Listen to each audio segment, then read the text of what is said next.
Assalamualaikum warahmatullahi wabarakatuh. Yang saya hormati pengasuh Pondok Pesantren Zainul Hasan Genggong, yakni Kiai Haji Hasan Mutawakil Allah SMM. Yang saya hormati Rektor Unza, yakni Bapak Dr. Abdul Aziz Suhabi AMG. Yang saya hormati Kaprodi PGMI, yakni Bapak Dr. Firdaus Ainulyakin MPDI, dan juga dosen pengampu mata kuliah evaluasi pembelajaran, yakni Ibu Nur Fatimah MPD. Perkenalkan, nama saya Lina Fauzia dari Prodi PGMI semester 4 kelas B. Nah, di sini saya akan sedikit menjelaskan tentang instrumen evaluasi bentuk non-tes. Baik, langsung saja ke pembahasan yang pertama. Apa sih instrumen evaluasi bentuk non-tes itu? Instrumen evaluasi bentuk non-tes merupakan alat penilaian yang digunakan untuk mengukur aspek peserta didik yang tidak dapat diukur hanya melalui tes tertulis. Nah, penilaian ini itu lebih menekankan kepada sikap, keterampilan, kreativitas, serta perkembangan peserta didik selama proses pembelajaran. Dengan adanya penilaian non-tes ini, guru itu dapat memperoleh gambaran yang lebih lengkap mengenai kemampuan peserta didik, tidak hanya dari aspek pengetahuan, tetapi juga dari keterampilan dan juga sikap. Nah, yang selanjutnya itu tujuan penelitian non-tes. Tujuannya itu yang pertama, dapat menilai sikap peserta didik, yang kedua, menilai keterampilan peserta didik, yang ketiga, mengetahui perkembangan belajar secara menyeluruh, yang keempat, memberikan informasi kepada guru untuk memperbaiki proses pembelajaran, dan yang kelima itu ialah membantu peserta didik mengembangkan potensi dirinya. Nah, dengan demikian, penilaian non-tes ini menjadi pelengkap dari penilaian tes sehingga hasil evaluasi lebih komprehensif. Nah, selanjutnya itu ialah penilaian sikap. Jenis pertama itu adalah penilaian sikap. Penilaian sikap ini digunakan untuk mengetahui perilaku peserta didik selama mengikuti pembelajaran. Nah, contoh sikap yang dinilai itu seperti disiplin, tanggung jawab, kerjasama, kejujuran, dan juga percaya diri.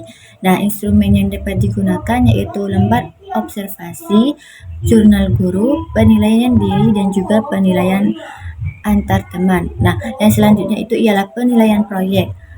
Nah, penilaian proyek ini dilakukan terhadap tugas yang dikerjakan peserta didik dalam jangka waktu tertentu, mulai dari tahap perencanaan, pelaksanaan, hingga juga pelaporan hasil. Nah, contohnya itu adalah membuat poster tentang menjaga kebersihan sekolah secara berkelompok. Nah, aspek yang dinilai itu yang pertama perencanaan, proses pengerjaan, kerjasama, dan juga hasil proyek.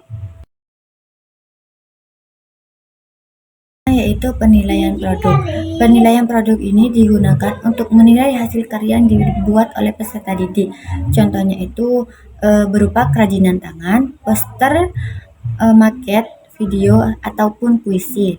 Nah, aspek yang dinilai dalam penilaian proyek ini itu meliputi kualitas hasil, kreativitas, kerapian, serta kesesuaian dengan tugas yang diberikan. Nah, jenis berikutnya yaitu penilaian portofolio. Nah, portofolio merupakan kumpulan hasil karya peserta didik yang menunjukkan perkembangan belajarnya selama periode tertentu.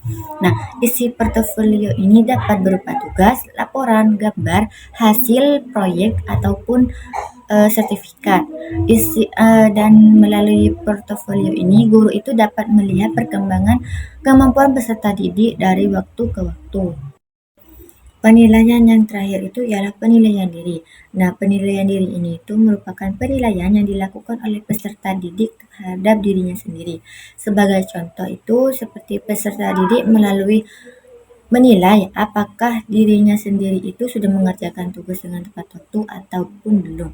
Nah, penilaian diri ini itu juga bermanfaat untuk melatih kejujuran, tanggung jawab, dan juga kemampuan melakukan refleksi terhadap proses belajar. Nah, kelebihan dan kekurangan dari instrumen evaluasi bentuk non-tes ini itu yang pertama, kelebihannya yaitu mampu menilai kemampuan peserta didik secara menyeluruh, mengukur sikap dan keterampilan, dan juga mendorong peserta didik untuk lebih aktif serta memberikan gambaran perkembangan belajar. Nah, kekurangannya itu yang pertama, membutuhkan waktu yang lebih lama dan juga penilaiannya dapat bersifat subjektif apabila tidak menggunakan instrumen yang jelas dan juga memerlukan persiapan yang lebih matang dari guru. Jadi dapat disimpulkan bahwa instrumen evaluasi bentuk non-tes ini merupakan alat penilaian yang sangat penting dalam proses pembelajaran karena mampu mengukur aspek sikap, keterampilan, dan juga perkembangan peserta didik secara menyeluruh. Nah, melalui penilaian sikap, proyek, produk, portofolio, dan juga penilaian diri, guru itu dapat memperoleh informasi yang lebih lengkap sehingga proses pembelajaran dapat terus ditingkatkan. Nah, mungkin itu saja pemaparan materi yang bisa saya jelaskan. Kurang lebihnya saya minta maaf. Wassalamualaikum warahmatullahi wabarakatuh.